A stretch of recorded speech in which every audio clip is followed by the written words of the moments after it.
నా కొడుకు నిన్ను ఎంతగానో ఇష్టపడుతుంటే దూరం పెడుతున్నావంటూ నిఖిల్ అమ్మగారైతే ఎమోషనల్ అయితే వచ్చేశారు. అయితే నిఖిల్ బిగ్ బాస్ హౌస్లో ఉన్నప్పుడు కూడా కావ్యని తలుచుకొని ఎంతగానో ఎమోషనల్ అయిన విషయం తెలిసిందే. అయితే నా కొడుకు నేను ఎంతగానో తలుచుకొని బాధపడుతూ ఉన్నారు. ఇక హౌస్ నుంచి వచ్చాక కూడా నిన్ను తలుచుకొని నిన్ను ఒప్పించడానికి చాలా ట్రై చేస్తూ ఉన్నారు. కానీ నువ్వే దూరం పెడుతున్నావు. నా కొడుక్కి కావాలంటే నీకన్నా అందగత్తెని ఎంతో మందిని తీసుకొచ్చి వాడికి పెళ్లి చేయగలను. కానీ ఏం చేస్తాం, వాడికి నువ్వంటే నీ ఇష్టం. వాడు నిన్ను పెళ్లి చేసుకుంటేనే సుఖంగా ఉంటారు. మీరిద్దరు కలిస్తే బాగుంటుంది. మీ ఇద్దరి మధ్య ఏవైనా మనస్పర్ధలు ఉంటే ఇద్దరు మాట్లాడుకొని కలిసిపోండి అంటూ నిఖిల్ వాళ్ళ అమ్మగారు అయితే ఎమోషనల్ అయితే చెప్పుకుంటూ వచ్చేసారు. నా కొడుకు టైటిల్ విన్నర్ అయినట్టే, కానీ ఎక్కడ ప్రశాంతత లేకుండా పోయింది. వీరిద్దరు కలిస్తే నా కొడుకు నేను చాలా హ్యాపీగా ఉంటాము.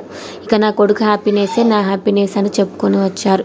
ఇక వాడు హౌస్లో విన్ అవ్వడానికి కూడా కారణం నువ్వే.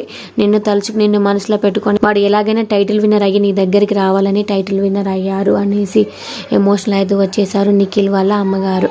ఇక మీరిద్దరు కలిసి పెళ్లి చేసుకుంటే బాగుంటుంది. మిమ్మల్ని ఇద్దరిని అలా చూడాలని ఉంది. ఇక వేరే ఒకరితో పెళ్లి చేసుకోవడానికి నిఖిల్ కూడా ఒప్పుకోరు అనేసి వారమ్మగారు అయితే చెప్పుకుంటూ వచ్చేసారు. Thanks for watching.